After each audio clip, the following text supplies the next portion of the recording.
Hello, হ্যাঁ, সব কিছু তৈরি। একটা কথা মনে রেখো, কোনো ভুলভ্রান্তি যেন না হয়। এই তো দাদা, চলে আসুন, বাস ছাড়বে, বাস ছাড়বে।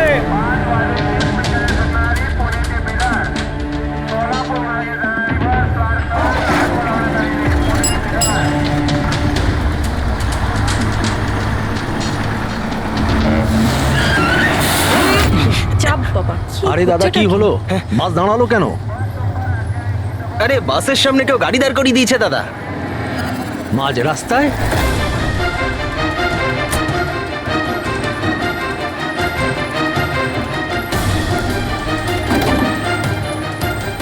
স্যার, আপনারা এখানে? শহর ছাড়ার খুব তাড়া দেখছি তোর, হ্যাঁ? অনেক প্রশ্নের উত্তর দিতে হবে তোকে। চল চল। স্যার, আমি কি করেছি স্যার? স্যার, আমার কথাটা তো শুনুন স্যার। চল। স্যার, আমাকে কেন ধরছেন স্যার? স্যার স্যার কি করছেন স্যার? আমাকে কেন ধরছেন? আমি তো ছুটি নিয়ে দেশে যাচ্ছি স্যার। তোর রেকর্ড আমরা চেক করেছি। তুই তো আমাদের বলিসনি, হ্যাঁ, যে আয়েশার আগে তুই মিস্টার কুমারের জেট সিকিউরিটিতে ছিলি? হ্যাঁ স্যার, ওটাই তো আমার কাজ। আর আপনি তো জানেন যে সরকার আমাদের যেখানে পাঠায় সেখানে যেতে হয়। তোমার মোবাইলে কুমারের কল একবার নয় 3 বার, আয়েশার মার্ডারের ঠিক আগে। এটাও একটা কাজ। আপনারা ঠিক বলেছেন স্যার। কুমার আমাকে কল করেছিল, ও আয়েশা ম্যাডামের সঙ্গে কথা বলতে চাইছিল, কিন্তু আমি বারণ করেছিলাম স্যার। ও আমাকে টাকার লোভও দেখিয়েছিল, কিন্তু আমি তবুও কথা বলাইনি। প্রথমে দুবার বারণ করেছিলি তুই, আর তারপর রাজি হয়ে গেলি তুই, হ্যাঁ? ম্যাডাম, এই কুমার স্যার আবার ফোন করছেন। হ্যাঁ, আমাকে কোনো বিপদের ব্যাপারে বলতে চাইছে। ফোনটা দাও। এই নিন। হ্যাঁ বলো। আমি জানতে পারলাম তুমি আমার জন্য চিন্তা করছো, কোনো বিপদ থেকে আমাকে উদ্ধার করতে চাইছো। How strange. আমি বলে দিচ্ছি, আমি তোমাকে খুব ভালো মতো চিনি। আর এই সমস্ত কার্যকলাপ না তুমি অন্য কারোর সাথে করো। আর এমনিতেও যদি আমি জেলে যাই, এই টাকাগুলো নিয়ে আমি কি করব? আচার দেবো? এই টাকাটা না তুমি তোমার কাছেই রাখো, এটা তোমারই সাহায্যে লাগবে। কোনো দরকার নেই এই ফোনটা আমাকে দেওয়ার। আমার সাথে গেম খেলার চেষ্টা করে যাচ্ছে, আর তুমি ওকে সাহায্য করছো। আমি আমি কোথায় ম্যাডাম? আপনাকে সাহায্য করছিলাম তো। ঠিক আছে থাক, শুধু এইটুকুনি জেনে রেখো, তুমি যদি ওকে সাহায্য করো না, রক্ষা পাবে না। আমি সিবিআই কে বলে দেবো, যদি আমার কিছু হয় তাহলে সবার প্রথমে তোমাকেই অ্যারেস্ট করবে। তুই গেছিলি না আয়েশার ঘরে ঠিক ও রুমে ঢোকার আগে? ওর বিউটি ক্রিমটাকে অ্যাসিড ক্রিমে বদলাতে খুব বেশি সময় লাগেনি নিশ্চয়ই, তাই না? এ আপনি কি বলছেন স্যার?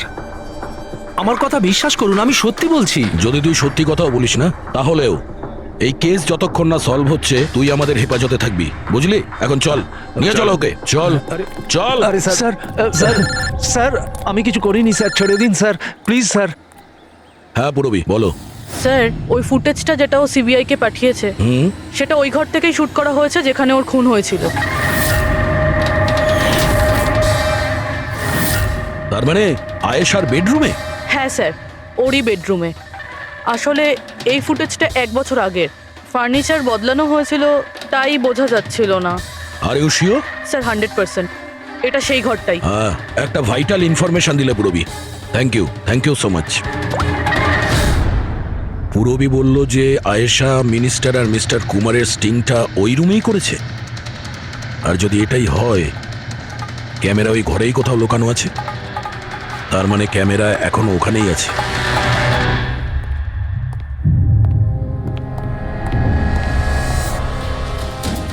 রুম তো এটাই। আর এই হলো জানালা। ফুটেজে জানালা রয়েছে, তার মানে এই ফুটেজটা এই দিক থেকেই তোলা হয়েছে।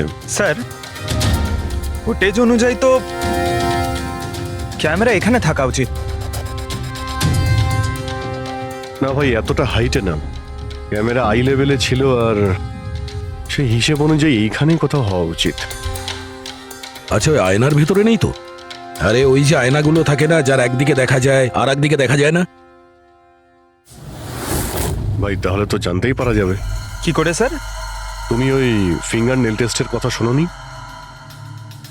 যে কোনো অচেনা জায়গাতে বা ট্রায়াল রুমে ড্রেস চেঞ্জ করার আগে এই টেস্ট করে নেওয়া উচিত, ফিঙ্গার নেল টেস্ট। তোমার যে নখ রয়েছে সেটা তুমি কাঁচের মধ্যে লাগাও, আর তোমার রিফ্লেকশনে যে নখ আছে আর তোমার যে নোক রয়েছে তার মধ্যে যদি গ্যাপ থাকে তাহলে সেটা আসল, আর যদি গ্যাপ না থাকে তাহলে সেটা নকল ওয়ান ওয়ে, যেমন এই মিররটা। এটা ওয়ান ওয়ে মিরর। যদি মিররটা ওয়ান ওয়ে হয় তাহলে তো এর পেছনে জায়গা থাকার কথা।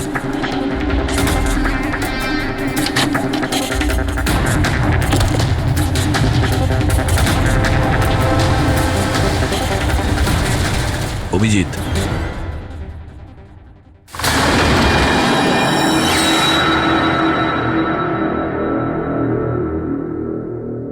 এখানে তো পুরো ফিল্মের সেট আপ লাগানো রয়েছে। এসডি কার্ড তো নেই স্যার। হ্যাঁ,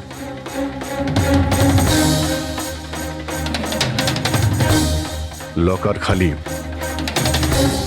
স্যার মনে হয় টেপটা এখানেই রাখতো। এই জায়গা থেকেও বড় বড় লোকের কেলেঙ্কারি রেকর্ড করেছে, আর এই জায়গায় ব্যবহার করে খুনি ওকে খুন করে দিয়েছে। হতে পারে এই ওয়ান ওয়ে মিরর দিয়ে ওকে ছটপট করে মরতে দেখেছে ও। স্যার তার মানে আমরা যখন ওখানে লাশের সঙ্গে ছিলাম তখনও এখানে ছিল। আর আমাদের যাওয়ার পরে সুযোগ বুঝেও এখান থেকে পালিয়ে গেছে। তার মানে আয়েশা আর পুলিশের অনুপস্থিতিতে লোকটা বাড়িতে ঢুকেছিল, হয়তো বাড়ির পিছন থেকে।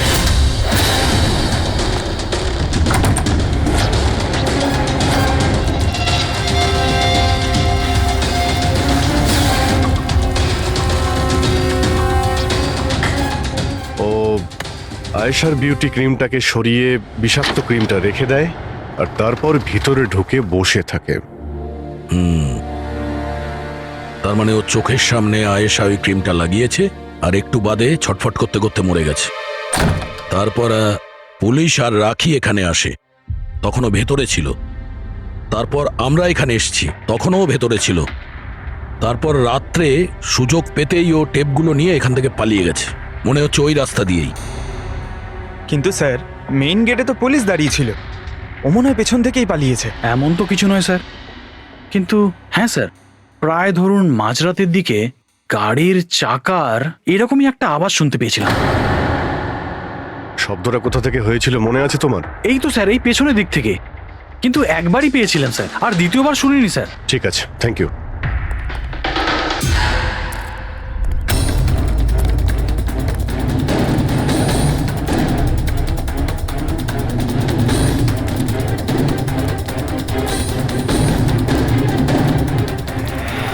স্যার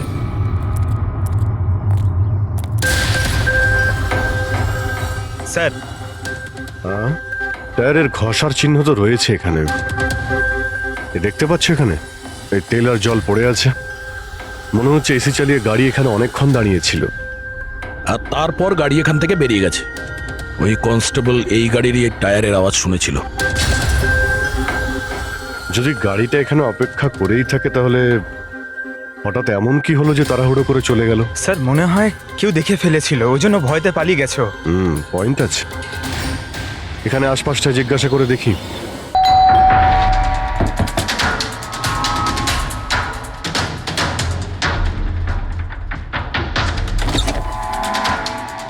নমস্কার। নমস্কার। নমস্কার, আমরা সিআইডি অফিসার্স। সিআইডি? ম্যাম, কালকে রাত্রে আপনি এখানে কিছু কিছু অদ্ভুত দেখেছিলেন বা শুনেছিলেন, এমন কিছু যা আগে কখনো ঘটেনি? হ্যাঁ, দেখে তো ছিলাম। অনেক রাত পর্যন্ত আমি ঘুমোতে পারিনি। আর রাতে আমি দেখলাম বাড়ির সামনে একটা বড় গাড়ি পার্ক করা আছে, কিন্তু ওটা আমাদের সোসাইটির কারণ নয়। অনেক রাত পর্যন্ত গাড়িটা কিন্তু ওখানেই ছিল। কোন গাড়ি ছিল আপনার মনে আছে কিছু? দেখুন, গাড়ির ব্যাপারে তো আমি বিশেষ কিছু তো জানি না, কিন্তু ওটা HX9 ছিল, কারণ আমার ছেলের কাছেও ওই একই গাড়ি আছে। I see. আরো একটা কথা, যতক্ষণ ওই গাড়িটা ওখানে দাঁড়িয়ে ছিল না, গাড়ির ইঞ্জিনটা চালুই ছিল, আর ভিতরে একজন বসেও ছিল। আমি এটা দেখছিলাম, আর তখনই ওখানে কাউকে একটা আসতে দেখলাম আমাদের আয়েশার বাড়ির দিক থেকে। ওর হাতে কিন্তু একটা ব্যাগও ছিল। আরে এই যে, কে ওখানে? গাড়িটা তো চলে গেল, কিন্তু এটা বুঝতে পারলাম না যে ওরা কারা ছিল, কেন এসেছিল, আর ওরা আয়েশার বাড়িতেই বা কি করছিল। Thank you ma'am, thank you very much. Thank you. Sir, তার মানে খুনির সঙ্গে আর একটা লোক ছিল যে গাড়িতে বসে অপেক্ষা করছিল। লাখ টাকার গাড়ি ছিল। কি মনে হচ্ছে কে হতে পারে? সন্দেহের তালিকা এখন ওই 3 জনই রয়েছে। আরটিও থেকে খোঁজ নিয়ে দেখি এই গাড়িটা এই 3 জনের মধ্যে কার কাছে রয়েছে। স্যার, স্যার এই ধরনের দামি গাড়ি 3 জনের কাছে আছে। কি? হ্যাঁ স্যার, খুবই শৌখিন লোক, এক একজনের কাছে অনেক গাড়ি আছে। তাহলে এই 3 জনের মধ্যে ওই গাড়িটা কার আছে কি করে জানতে পারবো? তাও সিচুয়েশন অনুযায়ী খুনি এই 3 জনের মধ্যে কেউ মনে হচ্ছে। না স্যার, আমরা 3 জন এই খুনের ব্যাপারে কিচ্ছু জানি না। আপনারা এখানে কেন? স্যার, আয়েশা জীবনকালে তো আমাদের বাঁচা দুষ্কর করেই দিয়েছিল, এখন মরার পরেও আমাদের বাঁচা দুষ্কর করে দিচ্ছে। তার মানে? স্যার, আয়সার খুনি ও আমাদের প্রত্যেককে ফোন করে 25 কোটি টাকা করে চেয়েছে, তাও আবার 24 ঘন্টার মধ্যে। আর হুমকি দিয়েছে আমরা যদি না দিই তাহলে ও আমাদের টেপ লিক করে দেবে। এর মানে হচ্ছে আমাদের মার্ডারের সঙ্গে কোনো সম্পর্ক নেই। ওই গলাটাকে চিনতে পেরেছেন? না স্যার, আমি চিনতে পারিনি। আপনারা শুনে নিন, আমি কলটা রেকর্ড করেছি। আয়েশাকে আমি খুন করেছি, আর ওই টেপসগুলো আমার কাছেই আছে। ওই টেপসগুলোর মধ্যে যা প্রমাণ আছে তোমাদেরকে সারা জীবন জেলে রাখার জন্য যথেষ্ট। 24 ঘন্টার মধ্যে কেম্যান ল্যান্ড ব্যাংকের অ্যাকাউন্ট নাম্বার 23122-তে 25 কোটি টাকা জমা করে দিন, না হলে এই প্রমাণটা পুরো দুনিয়া দেখবে। তোমাদের কাছে 24 ঘন্টা আছে, ভেবে নাও কি করবে। ওকে ট্রেস করো, দেখো কোথা থেকে ফোন এসেছে, কে ফোন করেছিল, দেখো কোনো ডিটেলস পাওয়া যায় কিনা। ওই যে ও অ্যাকাউন্ট নাম্বার দিয়েছে, ওটা দিয়ে হয়তো জানা যেতে পারে। না, ইন্টারন্যাশনাল ব্যাংক স্যার, কোনো ডিটেল দেবে না ওরা। হ্যাঁ, কথাটা ঠিকই। স্যার, হ্যাঁ, ইন্টারন্যাশনাল কল, প্রেস করতে পারছি না। তার মানে কিছুই হবে না? ওই বদমাসকে 25 কোটি টাকা দিতেই হবে? না। কেন দেবেন 25 কোটি টাকা ওই বদমাস লোকটাকে? হ্যাঁ, আর কেন দেবেন যেখানে আপনারা কিছু করেননি? না কোনো ঘুষ দিয়েছেন আপনারা, না কোনো বেআইনি কাজ করেছেন। তাহলে আপনাদের বিরুদ্ধে ওই টেপে তো কিছুই থাকবে না। হ্যাঁ, যদি আপনারা কিছু করে থাকেন তাহলে। আরে এটা কি বলছেন স্যার? আমরা কিচ্ছু করিনি, আমরা ইনোসেন্ট, আমরা নির্দোষ। আপনি তো অযথাই আমাদের ওপর। আশ্চর্য তো। এনিওয়ে, থ্যাংক ইউ, আমরা নিজেরা সামলে নেব। চলো।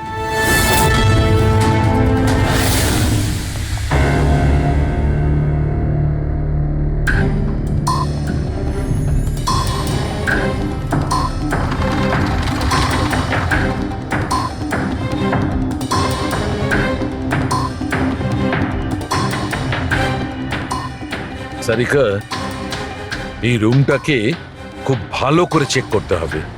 খুনি এখানে ঘন্টার পর ঘন্টা ছিল, তার মানে এখানে কোনো না কোনো জিনিস নিশ্চয়ই পাবো আমরা, যেটা দিয়ে ওর ডিএনএ টেস্ট করা সম্ভব। ওর চুল, ওর নখ, যা কিছু।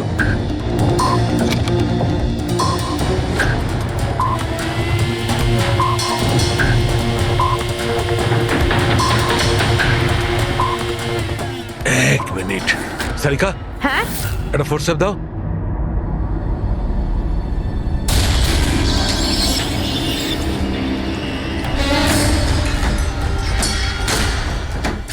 মাই গড, সারিকা এই দেখো। Contact lenses? Yes, contact lens. কিন্তু কিন্তু আয়েশার চোখ তো একদম ঠিক ছিল। আমি নিজেও রিপোর্টস চেক করেছি, না ও চশমা পরতো আর না কন্ট্যাক্ট লেন্স। তবে এই কন্ট্যাক্ট লেন্সটা কার হতে পারে? খুনির? না না, খুনির হতে পারে না। একটা চোখের কন্ট্যাক্ট লেন্স খুলে যাবে আর কেউ জানতে পারবে না, এটা ইম্পসিবল। দেখান তো একটু।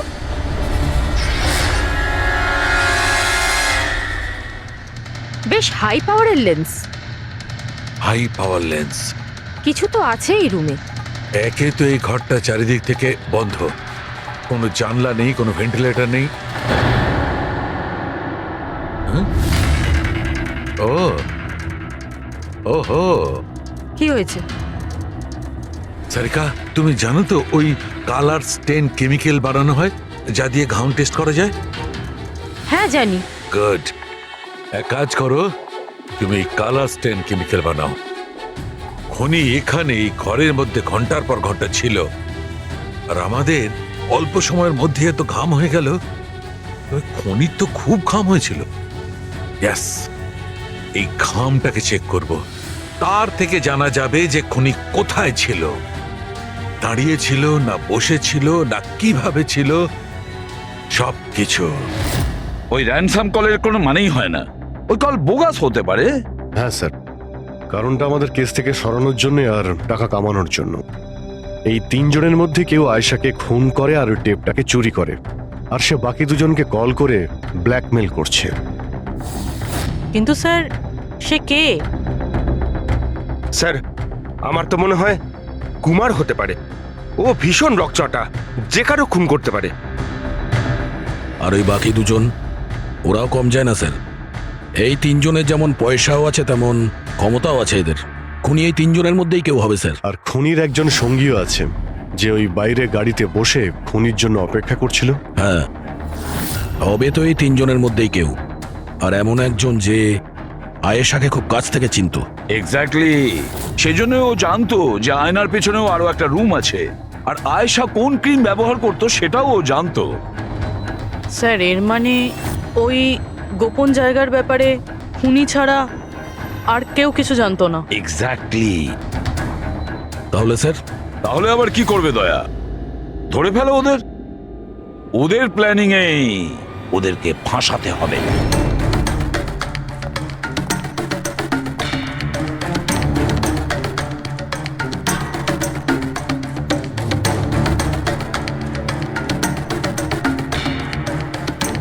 আমাদেরকে এখানে কেন ডাকলো? কোনো আইডিয়া? হয়তো জিজ্ঞেস করার জন্য ডেকেছে, খুনিকে টাকা দিয়েছে কি দিইনি। তাহলে তোমরা দুজন কি টাকা দেবে? তোমাদের কি মনে হয় টাকা দেওয়া ছাড়া আর কোনো উপায় আছে? তা তুমি কি করতে চলেছো ভিকি? দেবে টাকা? দেখো, টেপের ব্যাপারে তো কিছু বলতে পারছি না, আর তাছাড়া আমি কোনো বেআইনি কাজ করিনি, এই জন্য টাকা দেওয়ার তো কোনো প্রশ্নই আসে না। সরি, আমি টাকা দিচ্ছি না। ও কাম অন ম্যান, এত ঢং করার কি আছে? কিছু করে থাকলে বলো না, শুধু আমরা তিনজনই আছি এখানে। দেখো রাহুল, যদি কথা... এক সেকেন্ড নাও, সিআইডি মেসেজ করেছে। আরে কোথায় আছে ওরা? কি লিখেছে বল। কোথায় আটকে গেছে, আসতে পারবে না, ফিরে যেতে বলেছে। হোয়াট ননসেন্স ভাই, আমরা কখন থেকে এখানে বসে আছি, শুধু শুধু সময় নষ্ট করে দিল। এবার কি করবে? যাওয়া যাক, আর কি। চলো, কাম অন।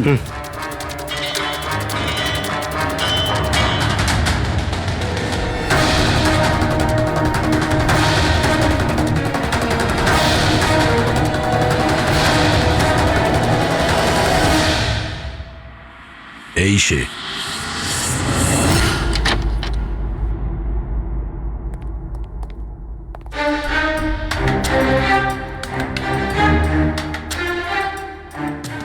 স্যার, ভিকি, তার মানে ও জানতো যে আয়নাটার পিছনে ক্যামেরা আছে। হ্যাঁ, বাকি দুজনের হয় এরা কিছু জানে না, না হলে আমাদের সামনে অ্যাক্টিং করছে।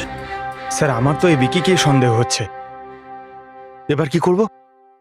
নজর রাখা যাক এর ওপর, কোনো না কোনো ভুল নিশ্চয়ই করবে। হ্যাঁ সারিকা, কালার স্টেন কেমিক্যাল রেডি। ঠিক আছে, চলো।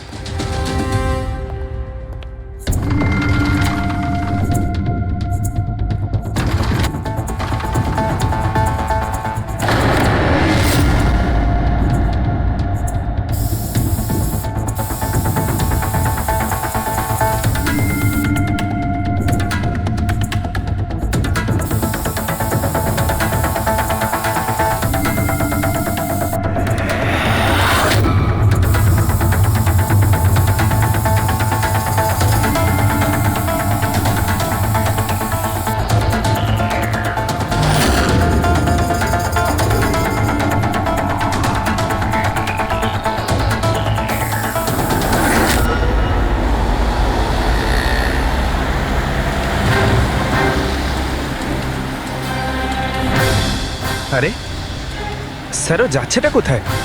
আরে কোথায় আর যাবে পঙ্কজ, বন্ধুদের সাথেই দেখা করতে যাচ্ছে, আবার কি?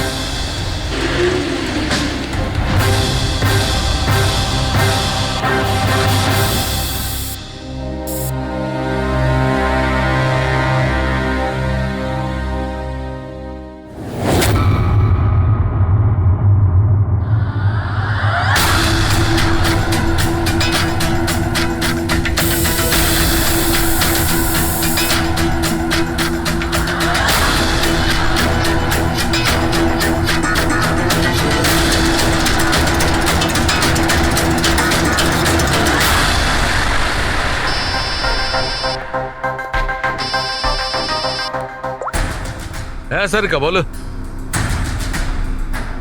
গুড, কিছু পেলে?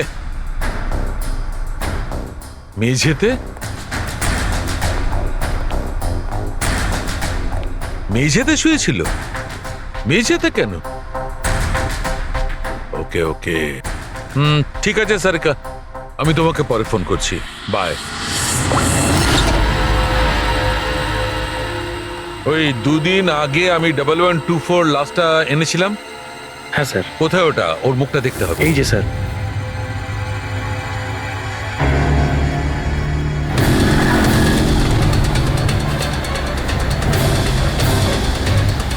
এই জানতে পারেনি তো যে আমরা ওকে ফলো করছি?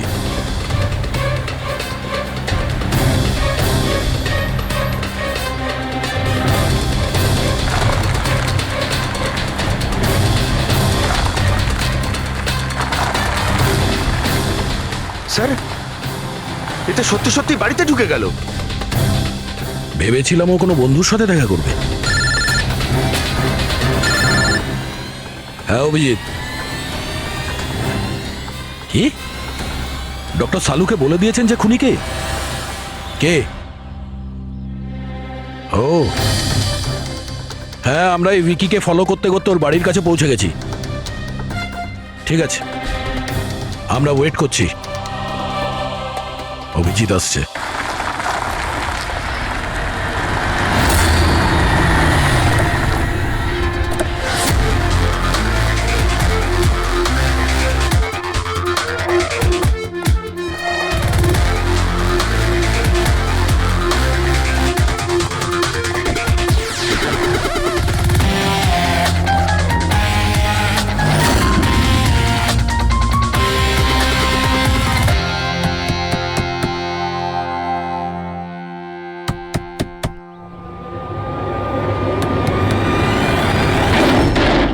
এক মিনিট, এটা কি করছেন আপনারা? আরে এটা কোনো ভদ্রতা হলো কারো বাড়ির ভিতরে ঢোকা? একদম বাজে কথা বলবে না।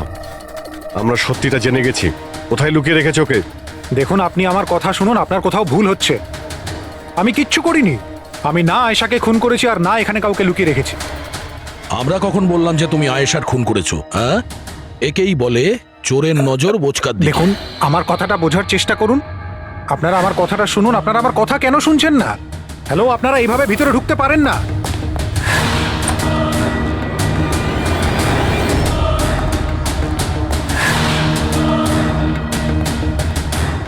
এখানে তো কেউ নেই।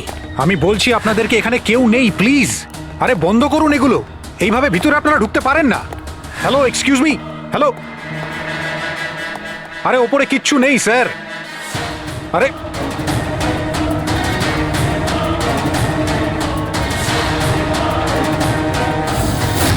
প্লিজ দেখুন, এখানে কিচ্ছু নেই, কেউ নেই এখানে। আরে আপনারা তো আমার কোনো কথাই শুনছেন না। আজব তো, কখন থেকে বলছি এখানে কেউ নেই। আরে কেউ নেই এখানে।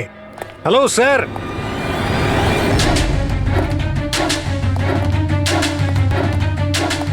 দেখুন আমার কথাটা শুনুন প্লিজ। শুনুন, দেখুন দেখুন, আমি আপনাকে বলছি আমি আয়েশাকে খুন করিনি। প্লিজ আমার কথাটা বোঝার চেষ্টা করুন। আমি সত্যি বলছি। আমরা জানি যে তুমি আয়েশাকে খুন করোনি। তাহলে আপনারা এখানে কি খুঁজছেন? 1 মিনিট, সব জানতে পারবে।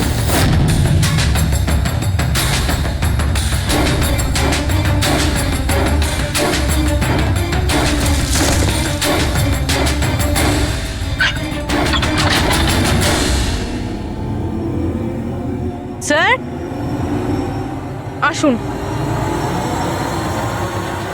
আয়েশা দেবী, আপনার খেলা শেষ, চলে আসুন।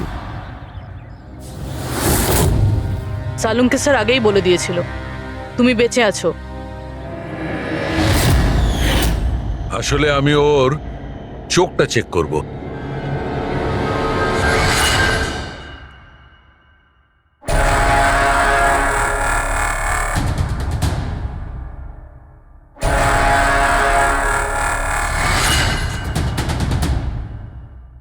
আমি যেটা ভেবেছিলাম সেটাই ঠিক। তুমি আসলে আয়েশা হতেই পারো না। তুমি তো সে যাকে ঘরের মধ্যে বেঁধে রাখা হয়েছিল। অন্য কোনো মেয়েকে আয়েশা বানিয়ে নির্মমভাবে ওকে হত্যা করেছো। হুম, কে ছিল ওই মেয়েটা? কি শত্রুতা কি ছিল ওর সঙ্গে? ওর সাথে কোনো শত্রুতা ছিল না। আমি শুধু আমার জীবনটাকে বাঁচাতে চেয়েছিলাম। আমি খুব ভালো করে জানতাম যে সিবিআইকে সাক্ষী দেবার পরেও আমি সুরক্ষিত থাকবো না। এই তিনজনেই কিন্তু খুব ডেঞ্জারাস। ওরা আমাকে ঠিক খুঁজে বের করে নিত, আর আমি ভয় পেয়ে বেঁচে থাকতে পারতাম না। তাই আমার সামনে একটাই রাস্তা ছিল, নিজের মরে যাওয়ার মিথ্যে অভিনয় করে সারাটা জীবনের মতো উধাও হয়ে যাওয়া। এই পরিকল্পনাটা আমরা দুজনে মিলে বানিয়েছিলাম। ওই মেয়েটা একটা স্ট্রাগলিং অ্যাক্ট্রেস ছিল। ওকে আমরা ইন্টারনেটের কোনো অনলাইন কাস্টিং এজেন্সি থেকে খুঁজে বার করেছি। রিয়া নাম ছিল ওর। ওকে এই জন্যই সিলেক্ট করেছিলাম কারণ ওর হাইট, ওয়েট সব কিছুই আয়েশার মতো ছিল। আমরা ওকে মিথ্যে মিটিংয়ের অজুহাতে বাড়িতে ডাকি, আর ওকে অজ্ঞান করে দিই, আর ওকে বেঁধে ওই গুপ্ত রুমে রেখে দিই।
তোমার প্ল্যান তো কার্যকরী হয়েছিল, তাহলে ফোন করে টাকা চাওয়ার নাটক কেন করলে? আমরা ভাবলাম যে আপনাদের এই তিনজনের থেকে মনোযোগ সরে যাবে, আর আমরা টাকাও পেয়ে যাব নতুন জীবন শুরু করার জন্য। প্রয়োজনের থেকে বেশি চালাকি আর লোভ তোমাদের নিজেদের জালেই ফাঁসিয়ে দিয়েছে।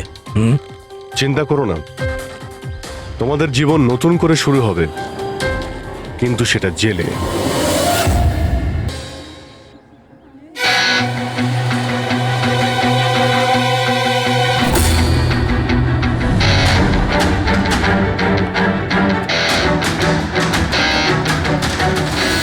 আচ্ছা, এই ছবিটা দেখুন, আপনি একে চেনেন? কালে সারাদিন এখানে আপনার ক্যাফেতেই ছিল। হ্যাঁ স্যার, এ কালকে সারাটা দিন এখানেই ছিল, আর রাতে এই ধরুন 10:30 আশেপাশে এখান থেকে বেরিয়েছিল। এ একা ছিল নাকি এর সাথে আরো কেউ ছিল? নিতু, এদিকে একটু এসো। এই ফটোটা একটু দেখো, এ কালকে এখানেই ছিল না? এনাদেরকে এটা বলো যে এ কালকে একা ছিল না, কারোর সাথে ছিল। ইনি তো অনিকেত। ইনি কখনো একা আসতেন না, সবসময় ভিড় নিয়ে আসতেন। মহিলা আর মেয়েদের ভিড়। আর শুধু কালই নয়, ইনি আমাদের রেগুলার কাস্টমার, প্রায়ই এখানে আসেন। আচ্ছা, ও রোজ একই মেয়ের সাথে আসতো না আলাদা আলাদা? আলাদা আলাদা আসতো স্যার, আর দিনে কম করে 3 থেকে 4 জন। খুবই পাকা খেলোয়াড় ছিলেন ইনি। একবার তো আমি ওনাকে জিজ্ঞাসাও করেছিলাম যে এতগুলো মেয়ের সাথে বন্ধুত্বটা হলো কি করে।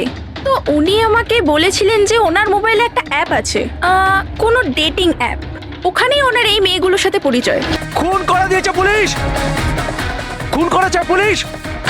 এই আরেকটা গুলি কে চালালো?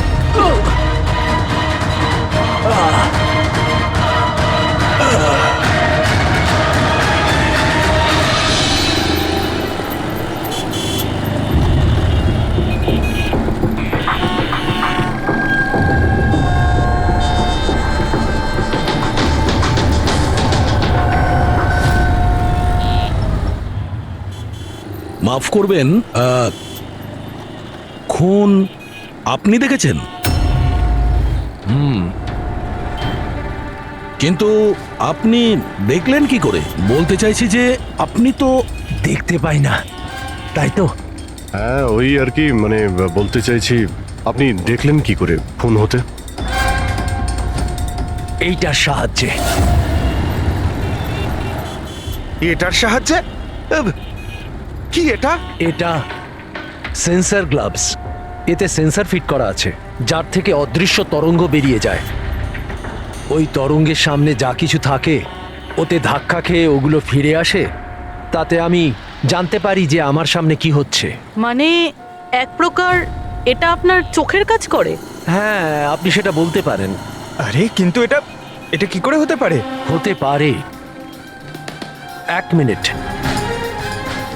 আপনি আপনি একজন মহিলা,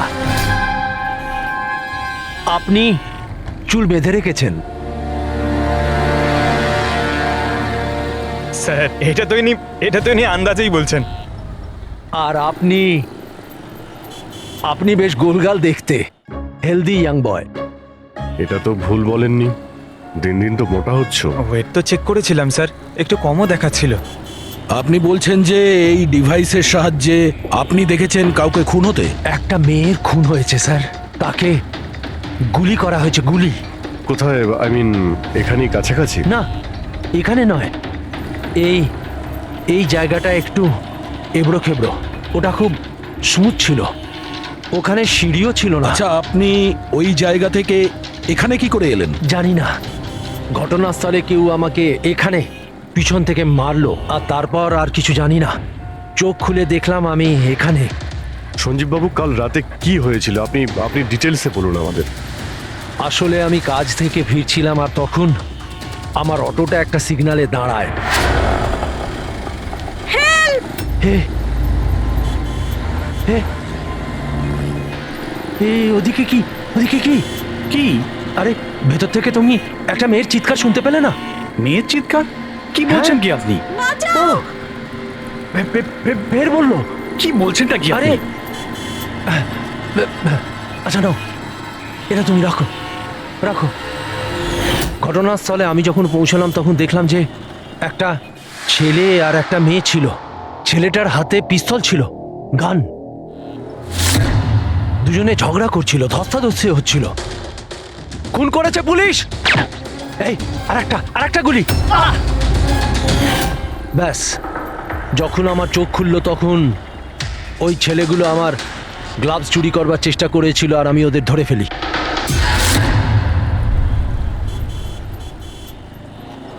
আর আপনি অজ্ঞান হয়ে যাওয়ার পরে খুনি আপনাকে এখানে নিয়ে এসছে আর এখানে ফেলে পালিয়ে গেছে? হ্যাঁ, হতে পারে। আচ্ছা, ওই জায়গাটা কোথায় যেখানে মেয়েটার গুলি লেগেছিল? না স্যার, আমি জানি না। আচ্ছা, আন্ধারিতে ওই অটো যে সিগন্যালে দাঁড়িয়েছিল, যেখানে আপনি মেয়েটার চিৎকার শুনেছিলেন, সেই জায়গাটা জানেন আপনি? মনে আছে? আই অ্যাম সরি, আমি এ ব্যাপারে আপনাদের হেল্প করতে পারবো না। ইটস ওকে, ইটস ওকে, আপনি চিন্তা করবেন না, আমরা ওই জায়গাটার খোঁজ নিয়ে নেব। কিন্তু কি করে? ওই অটো ড্রাইভারকে জিজ্ঞাসা করব। এত বড় শহরে ওই ড্রাইভারকে আপনি কোথায় খুঁজে পাবেন স্যার? পেয়ে যাব। ওদের নেটওয়ার্ক খুবই ফাস্ট, সারা শহরে ছড়িয়ে আছে, পেয়ে যাব। ওনার নাম, ঠিকানা বা অন্য কিছু জানেন আপনি? ও ও টুপি পরেছিল আর পুরনো গান শুনছিল 90-এর দশকের। আর ওর অটোতে আগুন নেভানোর যন্ত্র লাগানো ছিল। আর হ্যাঁ, ওর কথাবার্তা দেখে মনে হচ্ছিল ও উত্তর ভারতে থাকে। হ্যালো, কি উত্তর ভারতের লোক? পুরনো গান শোনে, আবার টুপিও পরে, আগুন নেভানোর যন্ত্রও আছে ওর অটোতে। ঠিক আছে, দেখছি।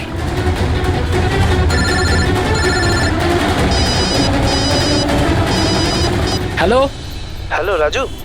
হ্যাঁ ভাই, সিআইডি অফিসারেরা একজন অটো চালককে খুঁজছে যে টুপি পরে, আর ওর গাড়িতে নাকি একটা আগুন নেভানোর যন্ত্র লাগানো আছে। টুপি ঋষিত হবে ভাই।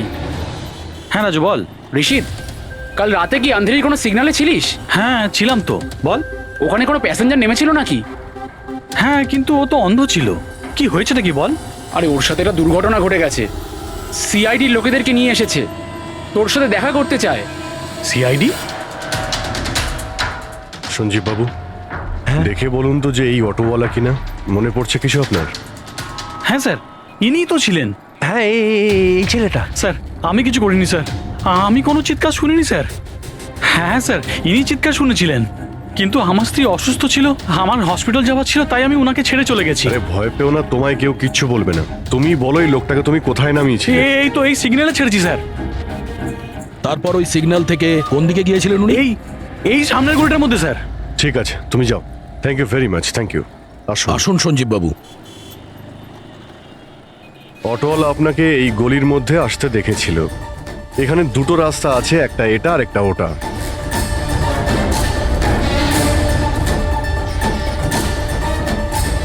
কিছু মনে পড়ছে আপনার কোথায় গিয়েছিলেন? সঞ্জীব বাবু, একটু মনে করে বলুন যে আপনি এর মধ্যে কোন গলিতে গেছিলেন?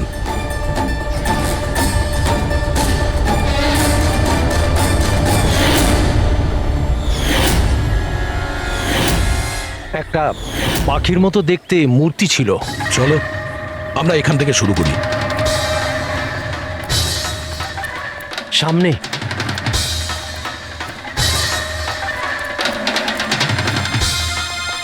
স্যার এই দেখুন। সঞ্জীব বাবু দেখুন তো এই মূর্তিটাই কিনা? হ্যাঁ হ্যাঁ এটাই। অভিজিৎ স্যার, মূর্তি পেয়ে গেছি। এটা কি? আরে গুড। এই যে এইটাই। আচ্ছা, এর পরে সঞ্জীব বাবু, এরপর মনে আছে আপনি কোথায় গিয়েছিলেন? 3টে গোল দেখতে পেয়েছিলাম। তোমরা ওই দিকটা দেখো, আমরা এদিকে যাচ্ছি।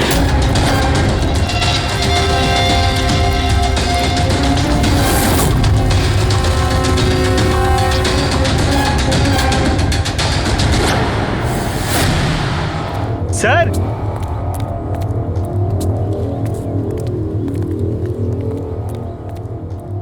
হ্যাঁ এটা এটা রাউন্ড শেপ, একটা নিচে আর একটা। এরপর এরপর এরপর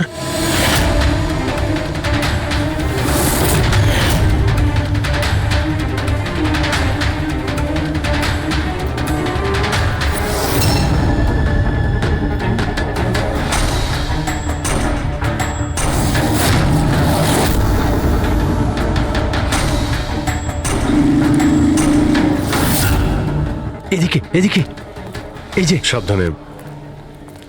আরে স্যার, ঘুরে ফিরে সেখানেই চলে এলাম যেখান থেকে শুরু করেছিলাম। আরে সেই জন্যই তো উনি চিৎকার শুনতে পেয়েছিলেন।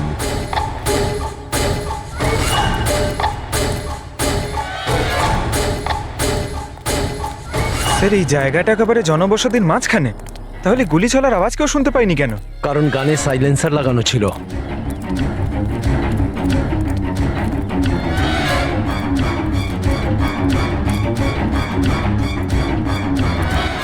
আসুন, একটা স্টেপ আছে, সাবধানে।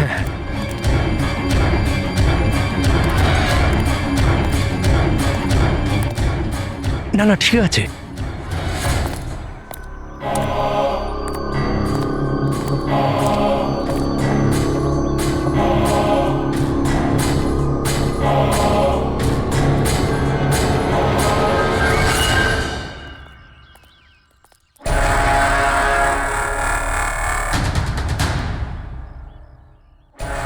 কি হলো?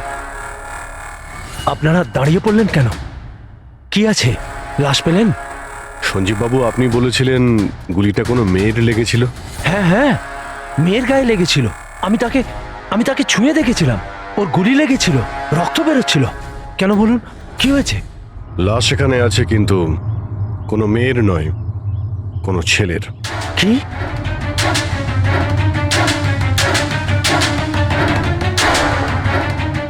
He is dead. মনে হচ্ছে সেই যে ওই মেয়েটাকে মারার চেষ্টা করেছিল। স্যার, ওনার কথা অনুযায়ী এখানে দুটো গুলি চলেছিল, হয়তো হয়তো এই দ্বিতীয় গুলিটায় মারা গেছে।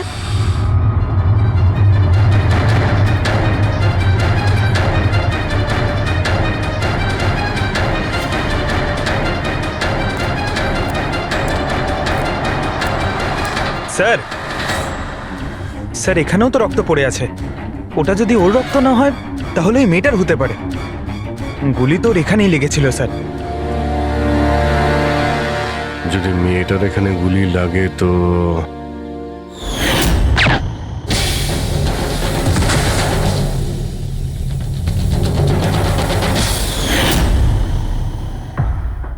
আপনি বললেন যে আপনার মাথায় পিছন থেকে কেউ মেরেছিল, তো সেটা দ্বিতীয় গুলি চলার পরে আপনার লেগেছিল নাকি সেটা চলার আগে? না না, দ্বিতীয় গুলিটার পর মেরেছে। স্যার কি হচ্ছে এসব, কিছু বুঝতেই পারছি না। স্যার রক্ত তো অনেক বেরিয়েছে, ওই মেয়েটা নিশ্চয়ই আহত। স্যার, না তো কোনো মোবাইল পেয়েছে, না ওয়ালেট, কোনো আইডেন্টিফিকেশন নেই। আর স্যার, ওর হাত আর আঙুলে যে চিহ্ন আছে সেগুলো দেখে মনে হচ্ছে কেউ যেন ঘড়ি আর আংটি চুরি করে নিয়েছে। আচ্ছা, এদের দুজনকে ছিনতাইয়ের উদ্দেশ্যে মারেনি তো? আগে এটা খোঁজ নিতে হবে যে মেয়েটা কোথায়। যদি আহত হয় কোনো হসপিটালে থাকবে, আর যদি মারা যায় তাহলে খুনি ও লাশ গুম করার চেষ্টায় রয়েছে।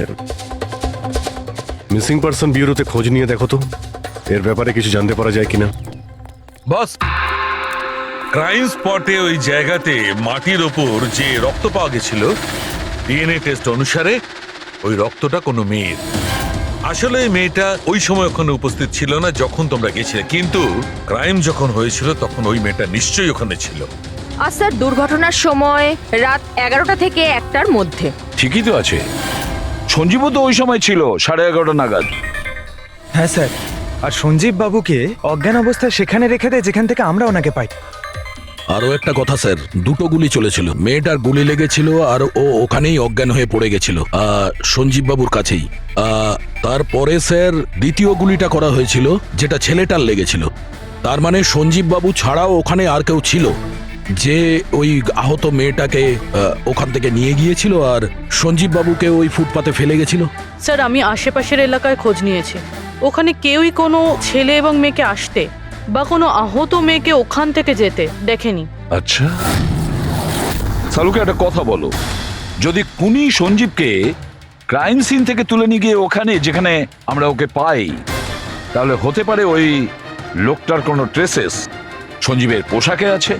খোঁজ নিতে পারবে কে ছিল সে? অবশ্যই খোঁজ নিতে পারবো। তাহলে খোঁজ নাও।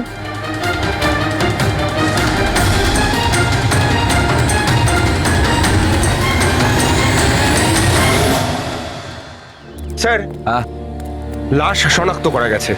ওর নাম হলো অনিকেত স্যার, আর ওর বাড়ির লোকজনও হারিয়ে যাওয়ার রিপোর্ট লিখিয়েছিলেন। অনিকেত, দেখুন আপনার ভাই অনিকেতের বডি আমরা বন্ধ কারখানায় পেয়েছিলাম। আপনারা কি বলতে পারবেন উনি কেন এখানে এসেছিলেন?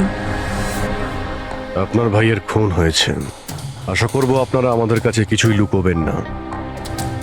যদি আপনারা সত্যি না বলেন তাহলে আমরা তো খুনিকে ধরতেই পারবো না।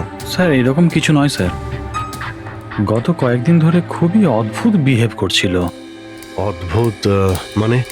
প্রায় বাইরে থাকতো স্যার, সারাদিন। আমরা অনেকবার জিজ্ঞাসা করার চেষ্টা করেছি কিন্তু কিচ্ছু বলতো না। গতকাল সকালেও 11টা নাগাদ চলে গেছিল, কোথায় গেছিল কিচ্ছু বলেনি। সারা দিন ধরে স্যার ঘরে ফেরেনি, সকালে উঠে দেখি সারা রাতেও বাড়ি ফেরেনি। তারপরে গিয়ে আমি পুলিশের কাছে কমপ্লেন করি। তো সারাটা দিন ফোনে কোনো কথা হয়নি? স্যার আমি ওকে সারাদিন ধরে ফোনে কল করছিলাম কিন্তু ফোনেই পাচ্ছিলাম না ওকে। এরকম কবে থেকে চলছিল? স্যার জানি না কবে থেকে, গত কয়েক বছর ধরে তো সিঙ্গাপুরেই ছিল। এই তো কিছু মাস আগেই ইন্ডিয়া এলো, তখন থেকেই এরকমই বিহেভ করছিল। সিঙ্গাপুরে কি কাজ করতেন ইনি? ওখানে হোটেলে জব করতো। এ বিবাহিত ছিল? না স্যার, বিবাহিত ছিল না। কোনো মেয়ের সাথে এর সম্পর্ক ছিল? কারণ মরার আগে ও কোনো মেয়ের সঙ্গে ঝগড়া করছিল। জানি না স্যার, আমরা কিছুই জানি না এর কোনো মহিলার সঙ্গে কোনো অ্যাফেয়ার বা বন্ধুত্ব আছে কিনা, কিছুই জানি না। স্যার স্যার এনাদের থেকে অনিকেতের নাম্বার নেই আর কল রেকর্ডস চেক করি স্যার, তাতে জানতে পারি যে একটাও মেয়ের নাম্বার নেই স্যার, শুধু ছেলেদের সঙ্গেই কথা বলতো, আর বেশিরভাগই ওর সঙ্গে যারা কাজ করতো তাদের। আর স্যার মৃত্যুর আগেও ও কাউকে ফোন করেনি নিজের ফোন দিয়ে। কোনো মেয়ের নাম্বার পাওয়া যাচ্ছে না, এটা তো খুব অবাক কাণ্ড। স্যার খুবই সাদাসিধে লোক ছিল, শুধু নিজের কাজ নিয়েই ব্যস্ত থাকতো। ঠিক আছে, আপনারা যেতে পারেন। যদি দরকার হয় আপনাদের ডেকে নেব। স্যার স্যার কালকে কারখানায় যাওয়ার আগেই অনিকেত সারাদিন একই জায়গায় ছিল। কোন জায়গায়? Sir coffee shop. স্যার এর ক্রেডিট কার্ডের বিল থেকে এটা প্রমাণিত হয় যে এ সারাদিন ওই কফি শপে ওর ক্রেডিট কার্ড সোয়াইপ করেছিল। হ্যাঁ স্যার, ওর ফোনের লাস্ট লোকেশন ওই কফি শপই ছিল। কোন কফি শপ ছিল ওটা? Pillow coffee shop. যাও ওই পিলো কফি শপে আর খোঁজ না ও সারাদিন বসে কি করছিল। স্যার,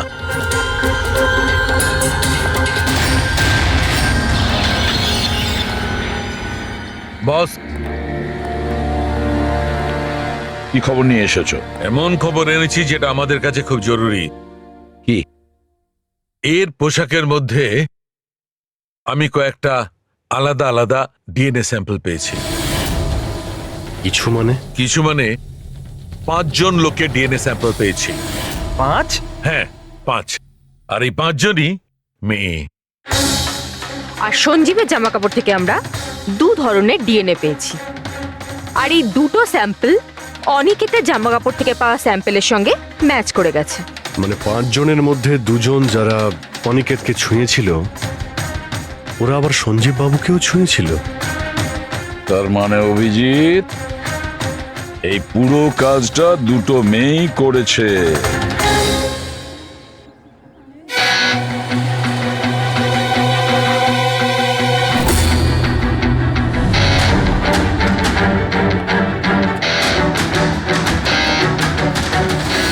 আচ্ছা, এই ছবিটা দেখুন, আপনি একে চেনেন?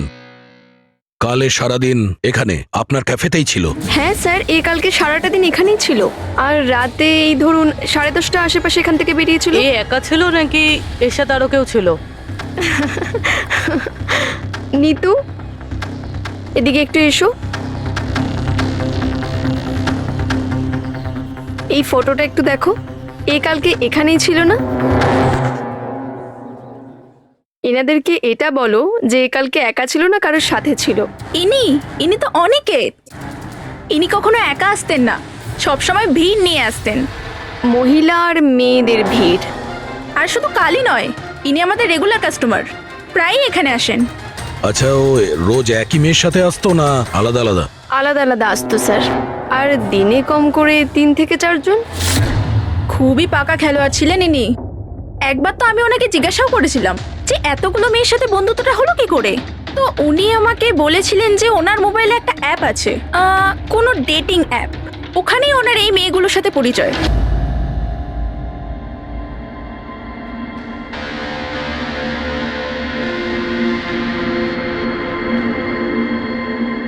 কিছু জানতে পেরেছো? হ্যাঁ স্যার, অনিকেতের ডেটিং অ্যাপের ব্যাপারে জানা গেছে। ওই অ্যাপটার নাম ম্যাচ আপ। Match up? এটা দুজনের সাথে বিয়ে দেওয়ার কোনো অ্যাপ নয় তো? হ্যাঁ স্যার, ওই রকমই কিছু, কিন্তু অনিকেত এই অ্যাপের ভুল ব্যবহার করেছে। ও এই অ্যাপের সাহায্যে এতগুলো মেয়ের সঙ্গে কন্ট্যাক্ট করেছে স্যার, আর ওদের সঙ্গে বন্ধুত্ব করেছে। আর মনে হচ্ছে বিয়েও কাউকেই করতে চায়নি, শুধুমাত্র টাইম পাস করছিল। এই অ্যাপে শুধুমাত্র চ্যাটিংই হয়, আর কারো নাম্বার এই অ্যাপে শো করে না স্যার। স্যার, আমরা অ্যাপ ডেভেলপ কোম্পানি থেকে 4টে মেয়ের ব্যাপারে খোঁজ নিয়েছি, অনিকেত যাদের খুব টাচে ছিল। ইনফ্যাক্ট মার্ডার হওয়ার দিনও ওদের সঙ্গেও ক্যাফেতে দেখা করেছিল। পুরবি কথা বলছে। প্রথম মেয়েটা হলো মোনা।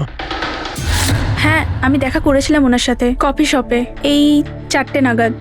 কফি খেয়েছিলাম আর একটু কথাও বলেছিলাম আমরা। তারপর আমাকে বেরোতে হলো, আমার কিছু আর্জেন্ট কাজ ছিল। স্যার, এ বলছে যে কফি শপের পরে ও বিউটি পার্লারে গিয়েছিল, আর ওখান থেকে একটা মুভির প্রিমিয়ারে। দ্বিতীয় জন হলো রূপালী। তাহলে বলো, তোমার কি বক্তব্য? ও অনেক দিন ধরে আমার পেছনে পড়েছিল, খালি বলতো দেখা করো দেখা করো। ভীষণই বোরিং ছিল, আই টেল ইউ। ওর সাথে 1 কাপ কফি যে আমি কিভাবে খেয়েছি, আর কফিটা শেষ হওয়ার সাথে সাথেই আমি ওখান থেকে বেরিয়ে গেছি। ও বলেছিল স্যার ও অনিকেতের সঙ্গে 6টার সময় দেখা করেছিল, আর তারপরও ফ্যামিলি ফাংশন অ্যাটেন্ড করতে আন্ধেরি গিয়েছিল। আর তৃতীয় অঞ্জু স্যার। ওর সাথে তো সময়টা বুঝতেই পারিনি। কত ভালো ভালো কথা বলতো, আপনি জানেন আমরা সেদিন কত কথা বললাম। হঠাৎ করে ও বললো ওকে কোথাও যেতে হবে, আমরা ডিসাইড করলাম যে আমরা আবার দেখা করব, আর তারপর চলে গেল। এই মেয়েটা কফি শপ থেকে বাইরে বেরই হয়নি। এর স্টেটমেন্ট অনুযায়ী ও কফি শপেই বসেছিল কফি শপ বন্ধ হওয়া পর্যন্ত 12টা অবধি। স্যার এদের স্টেটমেন্ট আমরা ক্রস চেক করেছি, ঠিকই বলছে। স্যার সঞ্জীববাবু বলছেন কোনো মেয়ের গুলি লেগেছিল। এদের 3 জনকে চেক করা হলো, কিন্তু কোনো আঘাতের চিহ্ন নেই। তোমরা তো 4টে মেয়ের কথা বলেছিলে, তাহলে চতুর্থ মেয়েটি গেল কোথায়? স্যার 4 নম্বর মেয়েটা হলো এরিকা। আমরা এই অ্যাপের সাহায্যে ওর সঙ্গে কন্ট্যাক্ট করার চেষ্টা করেছিলাম, কিন্তু ও কোনো রেসপন্স করেনি। তাহলে এক কাজ করো, ওই মেয়েটার সঙ্গে গিয়ে দেখা করো।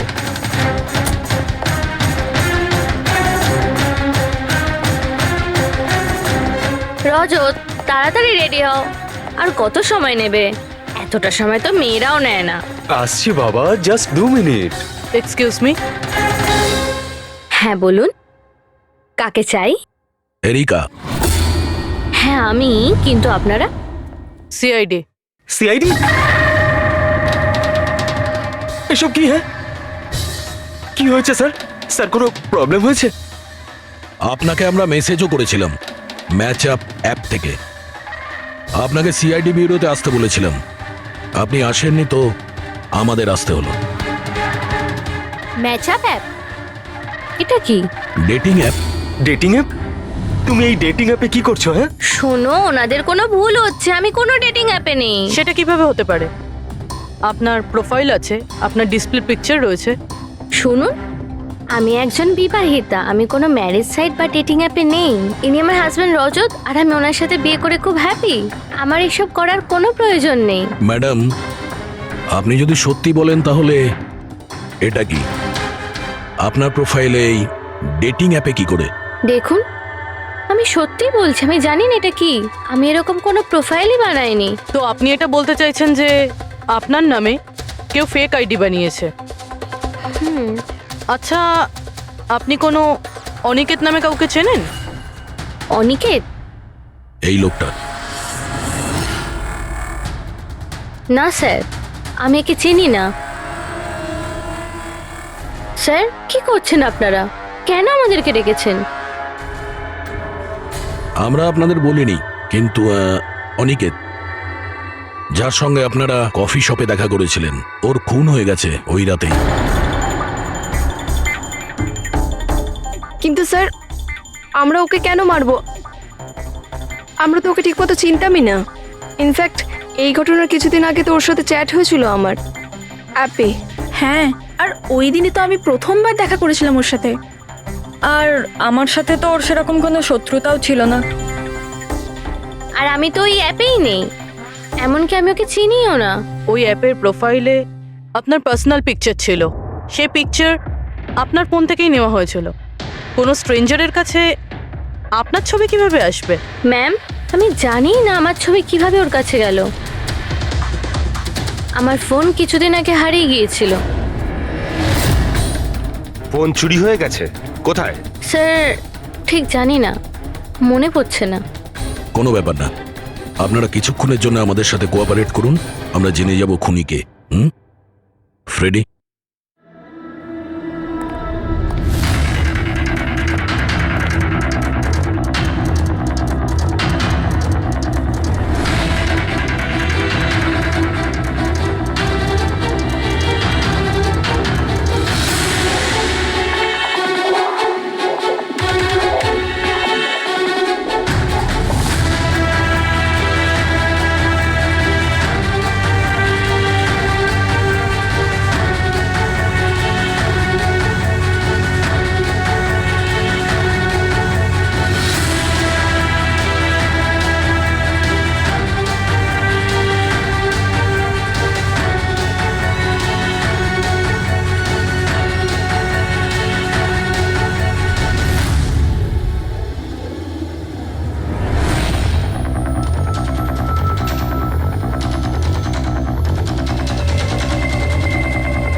সঞ্জীব বাবু, এদের মধ্যে কেউই না যে ওদিন ঘটনাস্থলে ছিল? এদের মধ্যে কেউ নয়। ঠিক আছে, আপাতত আপনারা যেতে পারেন। Thank you.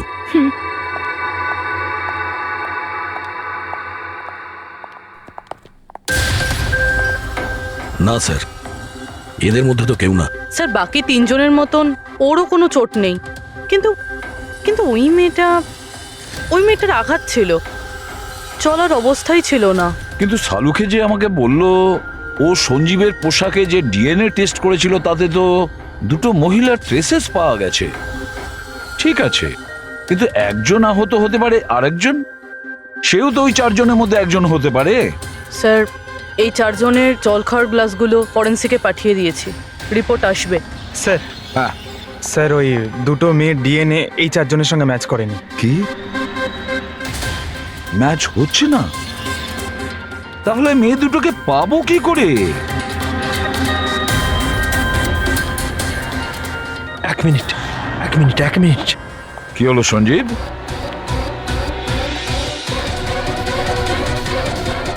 এসিপি স্যার, আমি এই গন্ধটা চিনি। গন্ধ? আমার আফটার শেভ মনে হয় স্যার। না না, এটা ওই গন্ধ যেটা আমি ঘটনাস্থলে পেয়েছিলাম, একদম ওটার মতো। কফি আর চা?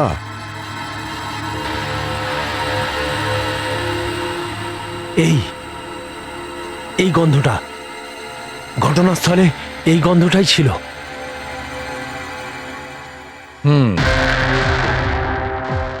আর আমি পঙ্কজের জামার হাতার ওপরে কফির দাগ পেয়েছি। হ্যাঁ স্যার, ওই সকালে কফি বানাচ্ছিলাম না, তাই একটু পড়ে গেছিল। তার মানে ডক্টর সালুখে ওই ক্রাইম সিনে কফি আর চায়ের মিশ্রিত একটা গন্ধ ছিল। ক্রাইম সিনে না খুনির কাছে?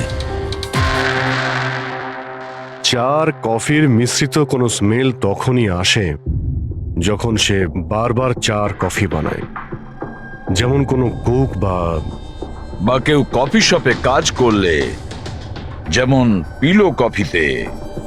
পুরো একটা কাজ করো, এরিকাকে জিজ্ঞেস করো যে ওর ফোন পিলো কফি শপের আশেপাশে হারিয়েছিল কিনা।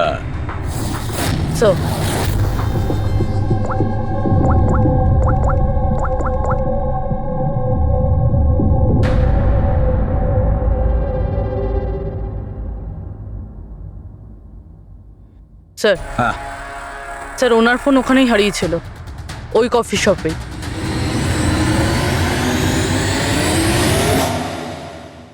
এই মেয়েটা এখানে প্রায়ই আসে না? হ্যাঁ, এনাকে দেখেছি তো এখানে। এর ফোনটা হারিয়ে গেছে, তো এর ফোনটা যখন হারিয়েছিল এখানে ডিউটিতে কে ছিল?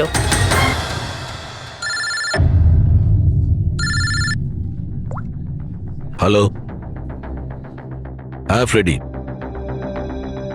ও গুড, ঠিক আছে, আমরা এক্ষুনি ওখানে পৌঁছচ্ছি। রবি, স্যার ফ্রেডির ফোন ছিল, ওই হসপিটালটার খোঁজ পাওয়া গেছে যেখানে ওই আহত মেয়েটা ভর্তি আছে। স্যার ওই মহিলাই যে অনিকেতের খুন করেছিল? হ্যাঁ ওই মেয়েটা, আমাদের এক্ষুনি ওখানে যেতে হবে। স্যার আমাদের এখন বেরোতে হবে, কিন্তু যতক্ষণ অবধি জিজ্ঞাসাবাদ কমপ্লিট না হচ্ছে কেউ কফি শপ থেকে বেরোবে না।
এক্সকিউজ মি, আমি এক্ষুনি আমার বোনকে ডিসচার্জ করাতে চাই।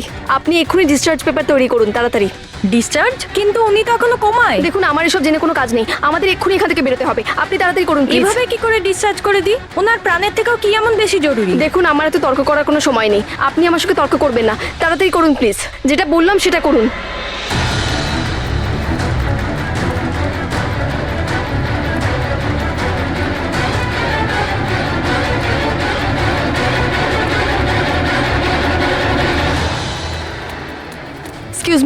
এক্সকিউজ মি, আমার দিদি স্বপ্নাকে এক্ষুনি ডিসচার্জ করাতে হবে, এক্ষুনি। ওর বিলের টোটাল অ্যামাউন্টটা বলবেন প্লিজ। Excuse me. মনে হয় খুব তাড়া আছে তোমার।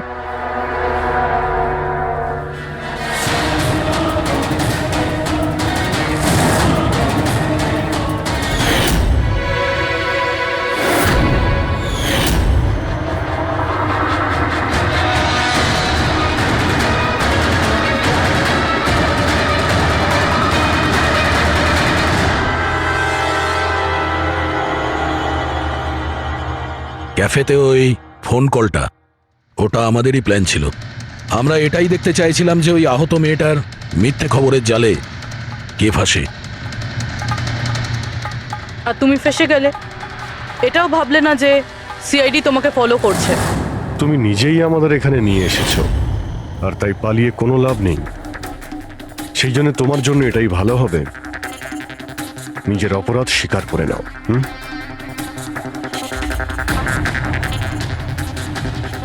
অনিকেত আমার দিদিকে জীবন্ত অবস্থাতে মেরে ফেলেছিল। ওদের সিঙ্গাপুরে দেখা হয়েছিল, আর ও ওখানেই আমার দিদিকে বিয়ের মিথ্যে প্রতিশ্রুতি দিয়েছিল। ওরা এঙ্গেজমেন্টও করে নেয়, আর তারপরে বিয়ের কথা বললেই ও এড়িয়েই যেত। আমার দিদি যখনই বিয়ের ডেট ফিক্সড করার কোনো কথা তুলতো, তখন সবসময় কোনো না কোনো অজুহাত দিতে শুরু করতো। আর এই ধরুন 6 মাস আগে ও বলল যে ওর মা নাকি খুব অসুস্থ, আর ওর মায়ের চিকিৎসার জন্য টাকার দরকার। আর আমার দিদি নিজের জীবনের সব সেভিংসটা দিয়ে দিয়েছিল। আর ও বলল যে ও সিঙ্গাপুর থেকে ফিরে এসেই আমার দিদিকে বিয়ে করবে। আর টাকা পয়সা নিয়ে অনিকেত সিঙ্গাপুর থেকে মুম্বাই আসে। হ্যাঁ, স্বপ্ন ওর অপেক্ষা করতে থাকলো, আর সেটাও পুরো 3 মাস ধরে। তারপরে একদিন আমি দেখলাম যে ও মুম্বাইয়ের ওই ক্যাফেতে ছিল, তাও আবার অন্য মেয়েদের সাথে। তার মানে ও স্বপ্নাকে বিয়ে করতেই চায়নি? না, ও স্বপ্নাকে ঠকাচ্ছিল। ও স্বপ্নার ইনকাম করা টাকা অন্য মেয়েদের পেছনে ওড়াচ্ছিল। আর আর ওর মাও কিন্তু অসুস্থ ছিল না, কারণ ওর তো কোনো মাই ছিল না। ওর মা তো অনেকদিন আগেই মারা গেছিলেন। তাই তুমি প্রতিশোধ নেওয়ার একটা প্ল্যান করলে। স্বপ্না তো আমার কোনো কথা বিশ্বাস করতে চাইতোই না। ওর ভালোবাসায় অন্ধ হয়ে গেছিল। ওর প্রমাণের দরকার ছিল, তাই অনিকেতের সত্যিটা সামনে আনার জন্য আমি এরিকার ফোন চুরি করি, আর ওর নাম দিয়েই আমি ম্যাচআপ অ্যাপে ওর ফেক প্রোফাইল তৈরি করি, আর অনিকেতের সঙ্গে চ্যাটিং করতাম। আর ও ইজিলি আমার ফাঁদে পড়ে যায়। তারপরে আমি ওকে ওই ফ্যাক্টরিতে আসতে বলি, আর তার সাথে স্বপ্নাকেও আসতে বলি, যাতে ও নিজের চোখে সবকিছু দেখতে পাক। কিন্তু ওই দিন যখন আমি ওখানে গেছিলাম, তখন আমি দেখলাম যে... এটা কি করছো তুমি? হিসেবটা শেষ করে দিচ্ছি। তুমি আমার সাথে যা করেছো তারই শাস্তি এটা। আমি সব জানি তুমি আমার টাকা কোথায় কোথায় খরচ করেছো, আর কত মেয়ের জীবন তুমি নষ্ট করবে। Aniket, please drop the gun. Aniket please. টাকা চাই তোর? তুমি এটা কি করছো? বেরো এখান থেকে, চুপচাপ বেরো এখান থেকে। আরে ছাড়ো ওকে, ছেড়ে দাও। ওকে বললাম না বেরো এখান থেকে।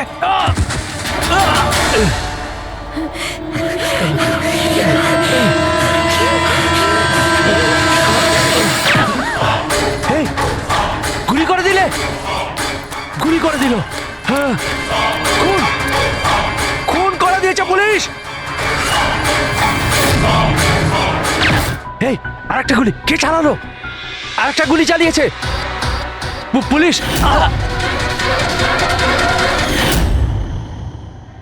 তুমি জানো, অনিকেতের লাশ পর্যন্ত আমাদের ওই সঞ্জীব বাবু পৌঁছে দিয়েছিলেন। উনি দেখতে পান না, কিন্তু ওনার ওই সংবেদনশীল দস্তানা, সেন্সিটিভ গ্লাভস চোখের থেকে কম না।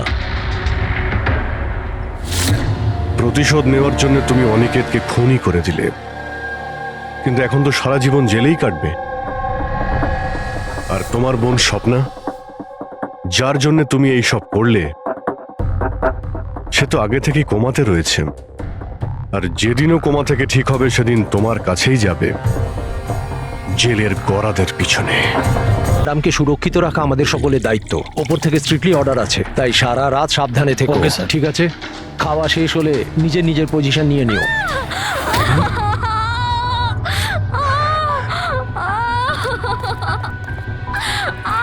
ম্যাডাম, ম্যাডাম, ম্যাডাম, ম্যাডাম দরজা খুলুন, ম্যাডাম, দরজা খুলুন। দরজাটা খুলুন ম্যাডাম।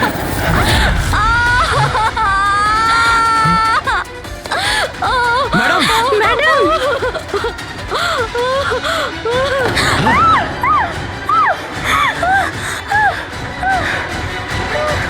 Oh shit!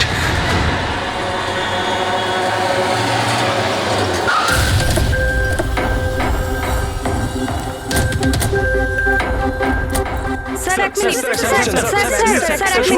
স্যার জানা যাচ্ছে কোনো দুর্ঘটনা ঘটে গেছে। আপনি বলতে পারবেন এই বাড়িতে ঠিক কি হয়েছে? স্যার এই কেসটা তো সিবিআই এর কাছে ছিল, তাহলে কি সিআইডি কে হ্যান্ড ওভার করে দেওয়া হলো? দেখুন, এখানে একটা মার্ডার হয়েছে বলেই আমরা এখানে এসেছি। এর থেকে বেশি কিছুই বলতে পারবো না, পরে কথা বলছি। একটু সরে যান। আসুন স্যার।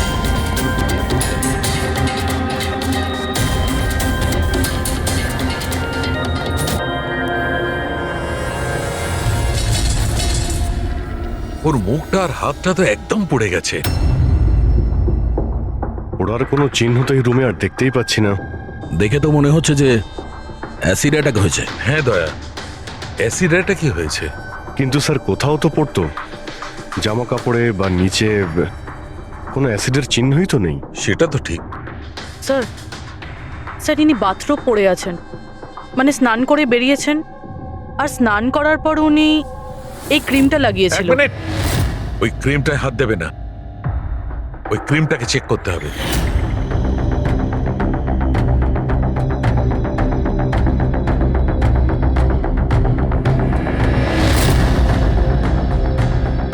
আরে এ তো কিছুই হলো না। হবে পঙ্কজ, ওয়েট।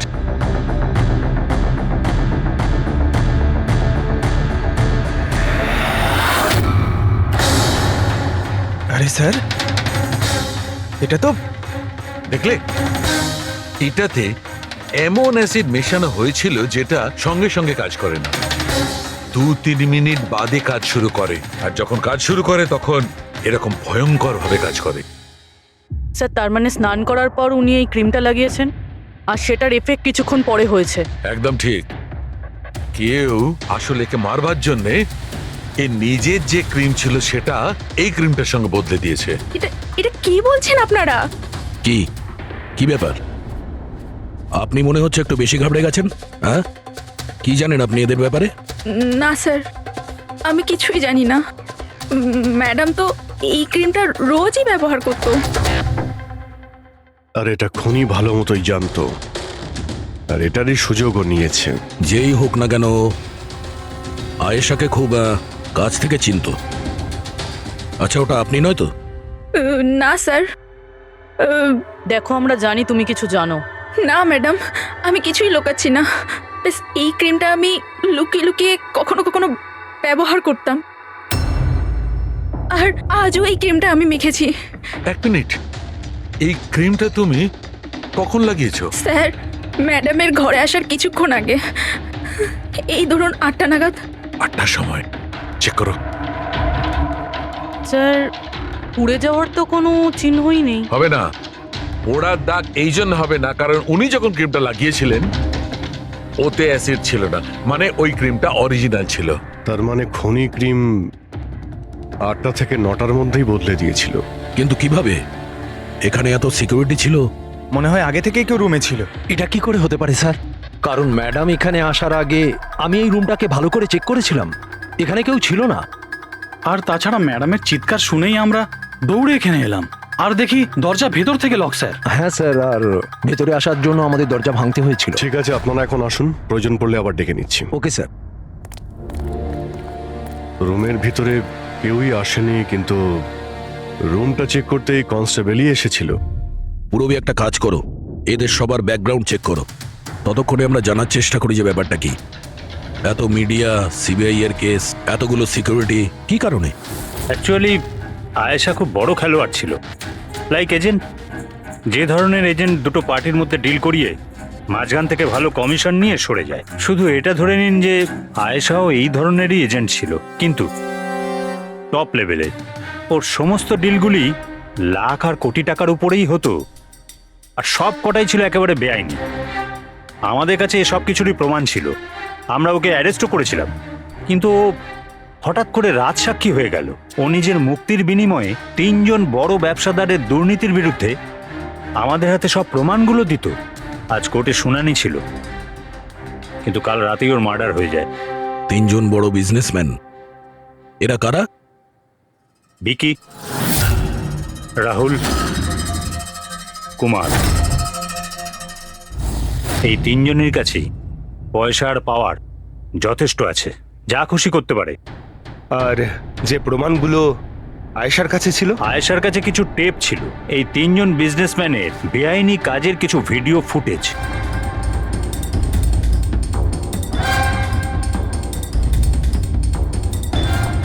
তার মধ্যে কুমারের একটা ক্লিপ আমাদের কাছে আছে। এই দেখো দয়া। চিয়ার্স। টাকাটা কবে ট্রান্সফার করছেন মিস্টার কুমার? ব্যাস, যেই আমাদের কাছে গানস পৌঁছে যাবে আপনার অ্যাকাউন্টে টাকা পৌঁছে যাবে। সেসবের চিন্তা আপনি করবেন না মিস্টার কুমার, ওনাদের কাছে অস্ত্রের তো কোনো খামতিই নেই, এমনিতেই তো পড়ে পড়ে জংই ধরছে। হ্যাঁ, তাছাড়া পাওয়ারে থাকার তো এটাই সুবিধা, তাই না? যখন যেটা মন চায় করে না। আপনি শুধু এই কনসাইনমেন্টটা সম্পূর্ণ করে দিন, আমাদের তো একসঙ্গে অনেক কাজ করতে হবে, তাই না? একদম। আর এটা তো সবে শুরু। আমি যতদিন আছি আপনাদের দুজনকে কোনো চিন্তা করার দরকার নেই। এটা একটা স্যাম্পল দয়া, এটা থেকে কিছু প্রমাণ করা যাবে না।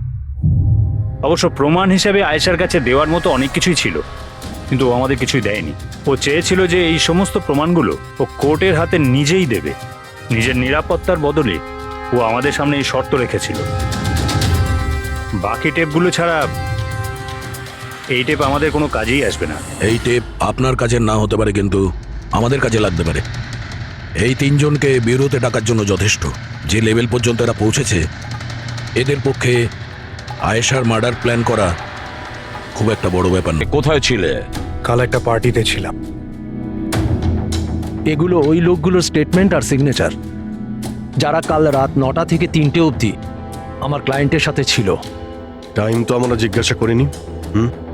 দেখুন, আয়েশার মাথা খারাপ ছিল। ও এমনই মন গড়া গল্পগুলো শোনাতো যাতে ও শাস্তি থেকে বেঁচে যায়। That's it. আয়েশা আপনাকে ঠকিয়েছে, আপনার বিরুদ্ধে সিবিআই এর কাছে প্রমাণ দিয়েছে। রাগ হওয়াটা তো স্বাভাবিক। হ্যাঁ, ভেবেছিলেন খুন করে দেওয়া যাক ওকে? রাগ নয় স্যার, বরং আফসোস হলো ওর ওপর। কারণ ও চাইলেও কিছু করে উঠতে পারতো না স্যার, কারণ ওর করার মতো কিছুই ছিল না। এটা আমার ক্লায়েন্ট রাহুলের অ্যালিবাই। কাল রাত্রে ইনি কিন্তু নিজের বিজনেস পার্টনারদের সাথেই ছিলেন, এর মধ্যে সমস্ত ডিটেলস আছে।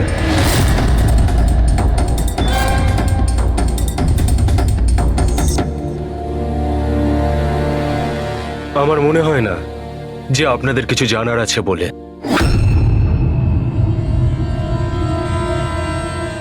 আপনারা যেতে পারেন। ধন্যবাদ। মার্ডারের সময় আমার ক্লায়েন্ট ফ্যামিলি ফাংশনে বিজি ছিলেন, আর এই হচ্ছে তার প্রমাণ। মিস আয়েশার কাছে আপনার বিরুদ্ধে প্রমাণ ছিল মিস্টার কুমার। আর এমন প্রমাণ যা আপনাকে বরবাদ করে দেওয়ার জন্য যথেষ্ট। আয়েশা খুবই চালাক মেয়ে, ভালো হয়েছে মারা গেছে, নাহলে আমি ওকে মেরে ফেলতাম। মারতেন না মেরে ফেলেছেন? না স্যার, আমি ওকে মারিনি, কিন্তু ওই মানুষটাকে আমি নিশ্চয়ই থ্যাঙ্কস বলবো যে আমার মনের ইচ্ছেটাকে পূরণ করেছে। আপনি যেতে পারেন, তবে খুব তাড়াতাড়ি দেখা হবে। Thank you.